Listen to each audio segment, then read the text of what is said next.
Indian വാഹന വിപണിയിലേക്ക് പുതിയൊരു segment തുറന്നിട്ടുകൊണ്ടാണ് Renault എന്ന ബ്രാൻഡിന്റെ ഡസ്റ്റർ എന്ന മോഡൽ കടന്നുവരുന്നത്. ഇന്ത്യൻ വിപണിയിൽ ഫ്രഞ്ച് വാഹന നിർമ്മാതാക്കളായ റെനോ എന്ന ബ്രാൻഡിന് അടിത്തറ നൽകിയ മോഡൽ കൂടിയായിരുന്നു ഡസ്റ്റർ. ഇന്ത്യയിൽ വലിയൊരു ഫാൻ ബേസ് തന്നെയുണ്ട് ഡസ്റ്റർ എന്ന മോഡലിന്. പക്ഷേ എന്തുകൊണ്ടോ ഈ മോഡലിൽ കാലത്തിനനുസരിച്ചുള്ള മാറ്റങ്ങൾ കൊണ്ടുവരാൻ കമ്പനി തയ്യാറായില്ല എന്നതും മറ്റു കമ്പനികൾ ഈ സെഗ്മെന്റിലേക്ക് ആധുനിക ഫീച്ചേഴ്സോടുകൂടി പുതിയ മോഡലുകളെ അവതരിപ്പിച്ചതും ഡസ്റ്റർ എന്ന മോഡലിന് പുറത്തേക്കുള്ള വഴി തെളിയിച്ചു. പക്ഷേ എതിരാളികളുടെ നെഞ്ചിടിപ്പ് കൂട്ടിക്കൊണ്ട് നഷ്ടപ്പെട്ടു പോയ തങ്ങളുടെ സെഗ്മെന്റ് തിരിച്ചുപിടിക്കാൻ ആധുനിക സൗകര്യങ്ങളോടുകൂടി പൂർവാധികം ശക്തിയോടെ തിരിച്ചുവരാൻ ഒരുങ്ങുകയാണ് മൂന്നാം തലമുറ റെനോ ഡസ്റ്റർ.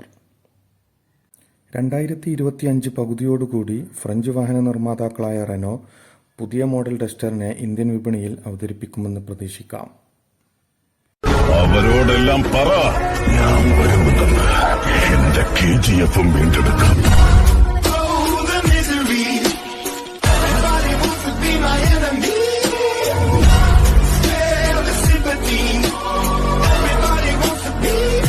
My enemy.